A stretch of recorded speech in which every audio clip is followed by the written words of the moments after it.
Praise Lord, praise Lord, praise Lord. Hallelujah, hallelujah, hallelujah. सबको जय मसीह की। परमेश्वर, हमारा परमेश्वर, सारे जगत का, सारी सृष्टि का, हर कण कण का परमेश्वर क्या कहता है? कहता है किसी के भी किसी कीमती सामान की लालसा मत कर, क्योंकि सब कुछ उसने आपके लिए रखा है। और वो कहता है कि इधर उधर मत ताक, अपने रास्ते पर बढ़ता चल। हालेलुया।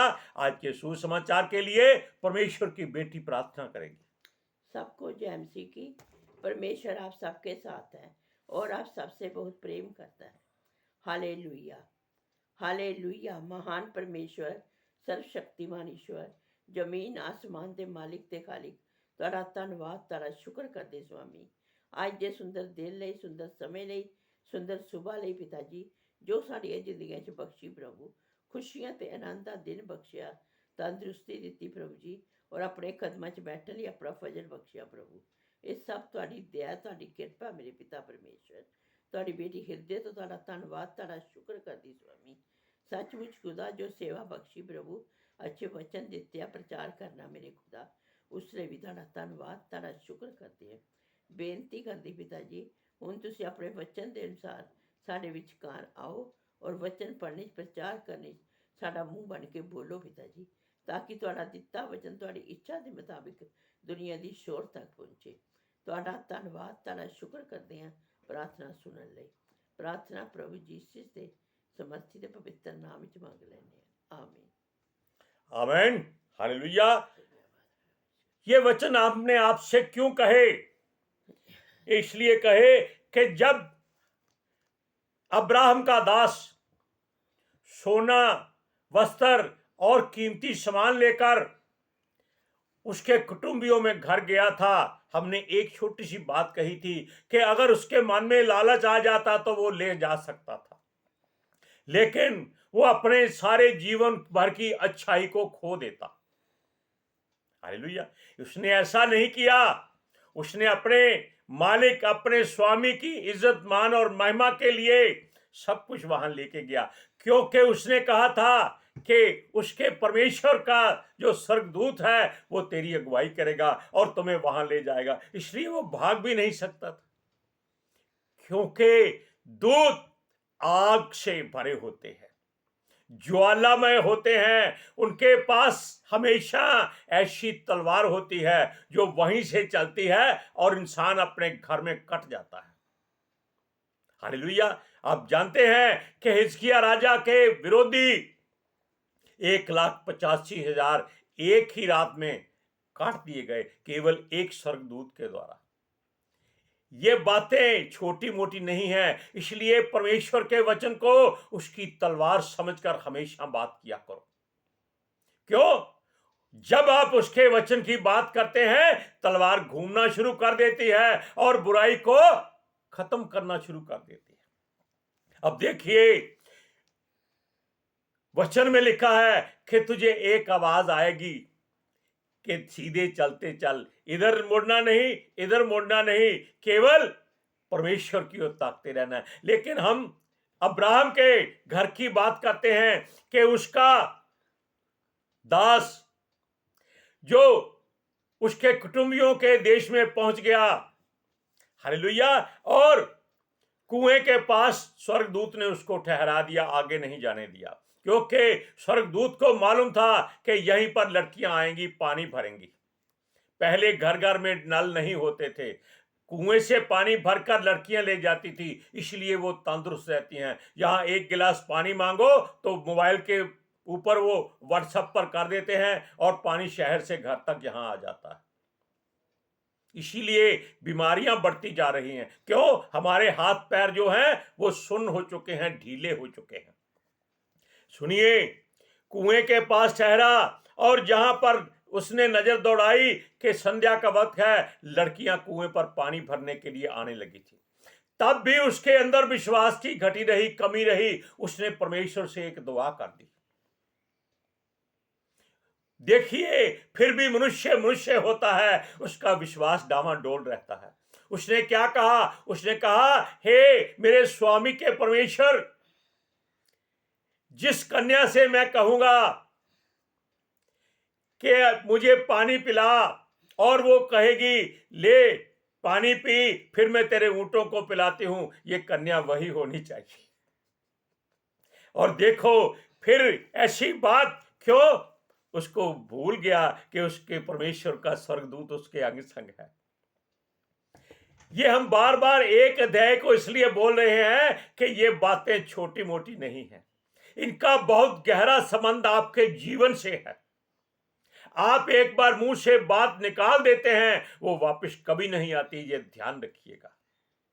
और परमेश्वर ने उसी समय ऐसा ही किया। क्यों? यहोवा का दूत परमेश्वर की जगह पर परमेश्वर बनकर उसके पास खड़ा हुआ था और वो उसके सारे काम सफल कर रहा था। क्यों? परमेश्वर के दास अब्राहम ने कहा था कि जो परमेश्वर ने कहा है वो ही पूरा होना चाहिए। ना हित्तियों की, ना कनानियों की, किसी और कन्या को नहीं लाना, उसके कुटुंब से ही लाना है। हालेलुया। सुनिए, उसने कहा था कि वो तेरी और तेरे ऊंटों की अगुवाई करेगा। और देखो वहां उसी नगर में, नाहौर के नगर में, उसको उसी कुएं के पास ले गया जहां पर उसके कुटुंबियों की बेटी पानी भरने आई थी। हालेलुया। उसने परमेश्वर से वाचा बांधी हुई थी और कहीं ऐसी उधेड़ बुन में ना पड़ जाए। हालेलुया। उसने एक समझदारी की, वो चुपचाप वहां खड़ा रहा, उसने किसी से कुछ नहीं कहा, वो देखता रहा। उसने देखा कि कन्याएं जो पानी लेने आ रही हैं उनमें से ही एक का जरूर होगी। क्यों? वो भी परमेश्वर के दास के साथ, यानी कि अपने स्वामी के साथ परमेश्वर की हर बात को सुनता होगा, मानता होगा, और उसका विश्वास अपने स्वामी के परमेश्वर पर अपने से ज्यादा होना चाहिए। लेकिन फिर भी वो दास था और अपने स्वामी की इज्जत के लिए सब कुछ कर रहा था। आजकल कोई स्वामी आपको चंद काम दे दे जिसमें प्रॉफिट हो, तो रास्ते में ही वो छानबीन करते हैं कि कहां से सस्ता मिलेगा और कमीशन मिलेगी, और मालिक को जाकर दे देंगे। यानी कि पहले अपनी जेब भरते, फिर अपने स्वामी का काम करते। हालेलुया।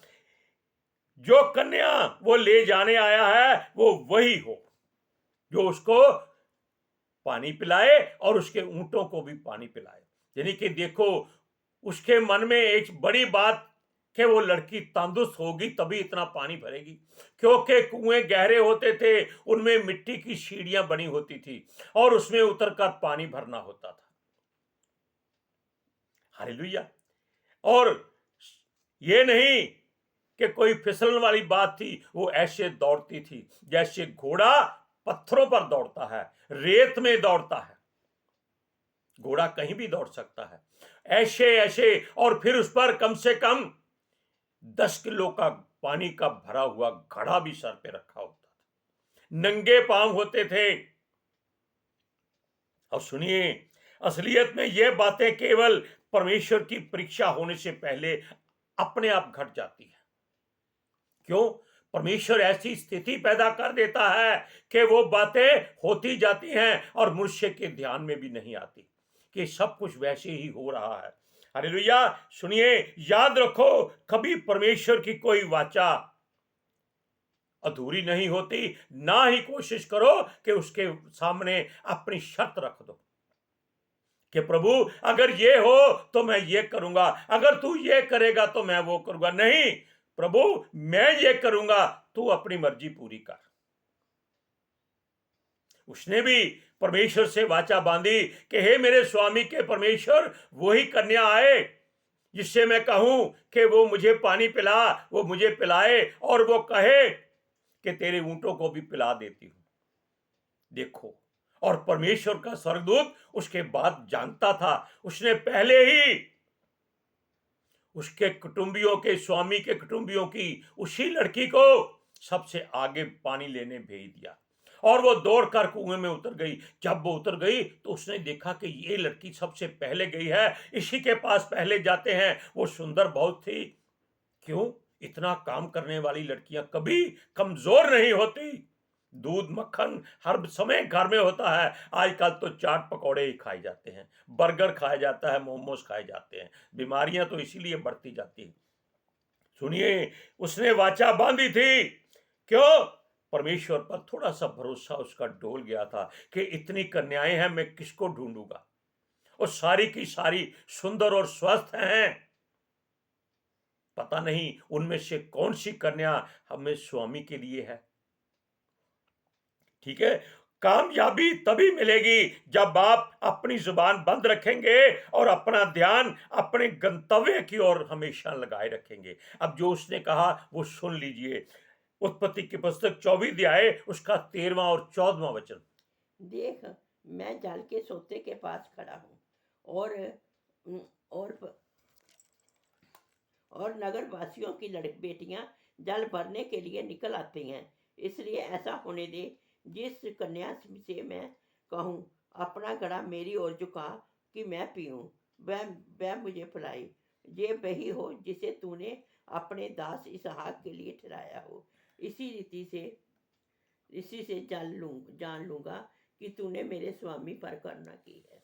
यानी कि वो अभी भी असमंजस में है कि उसके स्वामी के लड़के के पर करुणा की है या नहीं, ये सोच रहा है बेचारा। ये बातें हम इसलिए बार बार कहते हैं क्योंकि परमेश्वर की ये बातें आपके हृदय में उतर जाएं कि आप परमेश्वर से कभी कोई शर्त ना रखें कि प्रभु पहले मेरी बीमारी दूर कर, फिर मैं तेरी आराधना करूंगा। नहीं, पहले आराधना करो, अपने आप को उसके कदमों में रखो, अपने घराने के लिए और अपने जो अगुवे हैं उनके लिए दुआ करो। पता नहीं कौन कहां से उठकर आ जाए कि प्रभु ने तुझे संदेशा भेजा है कि तू चंगा हो गया है। Hallelujah, hallelujah. हम आपको इसलिए सारी बातें बताते हैं क्योंकि परमेश्वर ये बातें हमसे करता है। इसीलिए हम ये वचन को पढ़ सकते हैं, वरना परमेश्वर के इस पवित्र शास्त्र को किसी की छूने की हिम्मत नहीं होती। केवल उसकी हम तवज्जो करें तो वो हम पर अनुग्रह करता है। हालेलुया। सुनिए, क्योंकि वो सोचता था एक दास ही तो है, मालिक नहीं है, उसके बराबर वो कैसे हो सकता है। लेकिन परमेश्वर का वचन यीशु मसीह के द्वारा कहा गया था कि दास अपने स्वामी के बराबर हो सकता है, उससे बढ़कर नहीं हो सकता। स्वामी नहीं बन सकता, वो बराबरी में आ सकता है। इसीलिए अब्राहम ने अपने उस दास को अधिकार दिया था कि जा, फैसला तेरे हाथ में है, लेकिन परमेश्वर को पहल देना। हालेलुया। उसने वचन के अनुसार कहा था कि जो जल पिलाए फिर उससे कहे कि तेरे ऊंटों को भी पिला देती हूं, और उसके स्वामी ने उसको इसीलिए तो भेजा था। तब एक कन्या आई, पानी का घड़ा भरा, यानी कि दौड़ी, कुएं में पानी भर के ऊपर आ गई, तो वो भी दौड़ के उसके पास आ गया। क्यों? स्वर्गदूत ने उसके मन में डाला था, भाग, यही कन्या है, चिंता मत कर, उस पर भरोसा कर। और उसने जाते ही कहा, ला घड़ा नीचे कर, मुझे पानी पिला। उसने एक शब्द कहा लड़की ने। क्यों? उसको वो दास दिखाई नहीं देता था, उसमें वो परमेश्वर का दूत शायद उसको दिखाई देता था। उसने कहा, हे प्रभु, ले पी ले। एक दास को उसने कहा, हे प्रभु पी ले। क्यों कहा? क्योंकि उस पर परमेश्वर का अभिषेक था। स्वर्गदूत अपने परमेश्वर की मर्जी को पूरा कर रहा था, क्योंकि उसके दास ने, अब्राहम ने कहा था कि मेरे परमेश्वर का दूत तेरी अगुवाई करेगा। आप जानते हैं, यहोशू के मुख से बात निकली थी। सूरज उसका मुंह देखता था परमेश्वर का कि मैं क्या करूं। वो कहता है, मेरे दास ने कहा है अपने आप को छुपा ले, रुक जा। यही बात आज आप सामने देख रहे हैं। क्यों हम बार बार बातों को दोहराते हैं? सुनिए, उस कन्या ने कहा, हे प्रभु पानी पी ले, मैं इसके बाद तेरे ऊंटों को भी पिलाऊंगी। क्या हुआ? बाकी सब लड़के लड़कियां जितने भेड़ों को चराने वाले थे सब खड़े रहे। क्यों? परमेश्वर के स्वर्गदूत की इच्छा थी कि ये कन्या है, इसी का पहले इम्तिहान होगा, ये पास है और इसको लेके जाना है। यह बात ऐसी लगती थी जैसे वो लड़की दास से नहीं परमेश्वर के दूत से बात कर रही थी। हालेलुया, क्योंकि उसने कहा, हे मेरे प्रभु ले पी ले। एक दास के मन में जो एक नौकर था, कितनी खुशी और प्रसन्नता हुई होगी कि एक उसके स्वामी की पत्नी होने वाली लड़की उसे प्रभु कह रही है। कितना इज्जत मान है। क्यों? ये मान इज्जत उस मनुष्य को नहीं था, उस परमेश्वर को था जो उसके दूत के द्वारा उसके ऊपर अभिषेक से भरा हुआ था। हालेलुया। अब सुनिए, वो यहोवा का दूत यहोवा ही होता है। वचन को सुनिए, उत्पत्ति की पुस्तक 24 अध्याय उसकी 17 से 19वीं आयत तक। तब वह दास उससे भेंट करने को दौड़ा और घड़े में से थोड़ा पानी मुझे पिला दे। उन्होंने कहा, हे मेरे प्रभु ले पी ले। और उसने जल्दी से घड़ा उतार कर हाथ में लिए लिए उसको पिला दिया। जब वह उसको पिला चुकी तब कहा, मैं तेरे ऊँटों को भी पिला दूंगी। भर भर लाऊंगी, पानी भर भर भर लाऊंगी। लाऊंगी। अब देखा आपने, जो शब्द उसने मुंह से निकाले थे, स्वर्गदूत ने कन्या में होकर वही शब्द सारे उसके सामने पूरे कर दिए। क्या कुछ शब्द का कोई अंतर निकला? क्यों नहीं निकला? क्योंकि परमेश्वर की मर्जी होती है। आप जो मुंह से निकालते हैं परमेश्वर उसको पूरा करता है, लेकिन वो बुराई को बर्दाश्त नहीं करता। अब सुनिए, अब्राहम का दास सब कुछ देखने के बाद फिर भी असमंजस में था। क्यों था? क्योंकि उसका विश्वास अभी भी डावाडोल था। वो नहीं चाहता था कि किसी तरीके से उसके स्वामी को दुख हो। वो अपने स्वामी के लिए सब कुछ करने के लिए तैयार था। वो चाहता था कि उसका मन जो डोलता है वो शांत हो जाए और परमेश्वर का स्वर्गदूत सब कुछ खुद ही करता जाए। और सुनिए, उसके मन की बात पूरी हो रही थी, लेकिन फिर भी वो सोचता था, पता नहीं यही कन्या है या कोई और है। अभी उसके मन की बात जो उसने कन्या से नहीं कही थी, कन्या ने उसके सामने बोल दी कि हे मेरे प्रभु ले पी ले, फिर मैं तेरे ऊंटों को भी भर भर के पिलाऊंगी। फिर भी उसके मन में क्या था? असमंजस, बेविश्वासी। जैसे यीशु मसीह जब उसके चेले पानी में किश्ती में डावाडोल हो रहे थे, वो पानी पर चलकर आया। वो कहते हैं भूत है। अरे तुम्हारे साथ ऐसा मनुष्य घूम रहा है जो मुर्दों को जिलाता है, वो भूत कैसे हो सकता है? पहले उसको ध्यान से देखो, फिर कहो कि कौन हो तुम? यीशु के नाम से तुम्हें पूछते हैं। तब वो उत्तर देता कि मैं यीशु ही हूं। लेकिन उन्होंने क्या कहा? भूत। अपने प्रभु को ही भूत बना दिया उसके ही चेलों ने। उसने कहा मैं हूं। मैं हूं किसने कहा था? यहोवा ने। इसका मतलब वो ही परमेश्वर है। मत डर। एक बात और यहां बताते हैं, पतरस ने कहा अगर प्रभु तू ही है, देखो फिर वे विश्वासी, अगर तू ही है तो मुझे पानी पर चलने की आज्ञा दे। उसने कहा आ। उसने ये नहीं कहा आजा उतर जा छाल, नहीं, आ। उसने छलांग मारी, पानी पर चलने लगा। लेकिन प्रभु ने हवा चलाई थोड़ी सी ताकि देखे इसका विश्वास कहता है। उसका ध्यान हवा की ओर हो गया और पानी में डूब गया। जब तक विश्वास यीशु की ओर था, वो पानी पर चलता रहा था जैसे पत्थर पर चल रहा। यही बात इब्राहिम के दास के मन में बार बार आ रही थी कि पता नहीं यही कन्या है कि नहीं है। बेशक उसके सारी मन की बात उसने बता दी थी। हालेलुया। क्योंकि वो इतना लंबा सफर करके आया है। उसके बाद दास ने कन्या को आधा तोला सोने की नथ दी। ये रिवाज होता है, सोना देना। यीशु मसीह को भी सोना मिला था जब वो पैदा हुआ था। हालेलुया। क्योंकि ये परमेश्वर की एक शुद्ध धातु है। और फिर उसने उसको 10 तोले के 2 कंगन सोने के पहना दिए। और वो इसके लिए क्यों पहना दिए? क्योंकि परमेश्वर का दूत उसके पास खड़ा था। उसने उसके मन में डाला कि इसके कंगन हाथों में डाल दे ताकि तेरा विश्वास और मजबूत हो जाए। वो कन्या बहुत हैरान थी कि इतने बड़े सोने के कंगन और नथ उसको क्यों पहनाई जा रही है। शायद उसने ऊँटों को पानी पिलाया है। सोना परमेश्वर की ओर से इसीलिए ठहराया गया है। जो काम परमेश्वर करता है उसे सोना भेंट में मिलता है। और ये वचन सोने से ज्यादा कीमती है जो हमको परमेश्वर ने दिया है और हम आपको बांट रहे हैं। सुनिए, यहां पर यह भी देखा जाए कि क्या वो लड़की कहेगी क्या कोई और काम है? क्यों?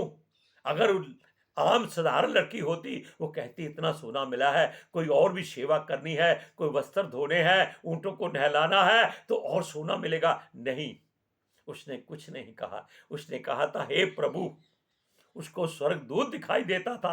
आप वचन को पढ़िए, उत्पत्ति की पुस्तक 24 अध्याय 21 और 22। ये हम शायद दोबारा पढ़ेंगे। वह पुरुष उसकी ओर चुपचाप अचंभे से साथ ताकता हुआ और ये सोचता था कि यहोवा ने मेरी यात्रा को सफल किया है कि नहीं। जब ऊँट पी चुके तब उस पुरुष ने आधा तोला सोने की नथ निकाल कर उसको दिया और 10 तोले सोने के कंगन उसके हाथों में पहना दिए। अभी भी वो सोचता है क्या परमेश्वर ने उसके स्वामी का परमेश्वर है, उसने क्या उसे कहा सफल है? सफल यात्रा को सफल किया है या नहीं? देखो, अगर आप परमेश्वर की बात करते हैं तो हमेशा एक बात सोच के घर से निकलिएगा कि मेरा परमेश्वर जो करता है करेगा, मुझे कोई चिंता नहीं है। आपके काम में कभी रुकावट नहीं आएगी। हालेलुया। आज के सुसमाचार के लिए परमेश्वर की बेटी प्रार्थना करेगी। Hallelujah. Thank you Jesus, thank you Lord, thank you पिता आत्मा जी। ਤੁਹਾਡਾ ਧੰਨਵਾਦ, ਤੁਹਾਡਾ ਸ਼ੁਕਰ ਕਰਦੇ ਸੁਆਮੀ। ਸਾਡੇ ਵਿਚਕਾਰ ਆਉਣ ਲਈ, ਵਚਨ ਪੜ੍ਹਨ, ਪ੍ਰਚਾਰ ਕਰਨ, ਸਾਡਾ ਮੂੰਹ ਬਣ ਕੇ ਬੋਲਣ ਲਈ ਪਿਤਾ ਜੀ ਤੁਹਾਡਾ ਧੰਨਵਾਦ, ਤੁਹਾਡਾ ਸ਼ੁਕਰ ਕਰਦੇ ਸੁਆਮੀ। ਸੱਚਮੁੱਚ ਖੁਦਾ ਤੁਹਾਡਾ ਦਿੱਤਾ ਵਚਨ ਤੁਹਾਡੀ ਇੱਛਾ ਦੇ ਮੁਤਾਬਿਕ ਪਿਤਾ ਪਰਮੇਸ਼ਰ ਦੁਨੀਆ ਦੀ ਸ਼ੋਰ ਤੱਕ ਪਹੁੰਚੇ, ਲੋਕ ਸੁਣਨ ਔਰ ਸੱਚਾਈ ਨੂੰ ਜਾਣਨ ਔਰ ਸੱਚਾਈ ਉਹਨਾਂ ਨੂੰ ਆਜ਼ਾਦ ਕਰੇ ਪਿਤਾ ਜੀ। ਮੈਂ ਤੁਹਾਡਾ ਧੰਨਵਾਦ, ਤੁਹਾਡਾ ਸ਼ੁਕਰ ਕਰਦੀ ਪਿਤਾ ਜੀ। ਔਰ ਤੁਹਾਡੇ ਬੱਚੇ ਹਮੇਸ਼ਾ ਤੁਹਾਡੀ शांति और ਤੁਹਾਡੇ अनुग्रह ਵਿੱਚ बने रहे। आमीन, आमीन, हालेलुया, प्रेज लॉर्ड। अब आप सोच लीजिए कि अगर आप परमेश्वर के किसी काम को करने वाले हैं उसमें असमंजस या बेविश्वासी कभी मत लाइएगा। सबको जय मसीह की।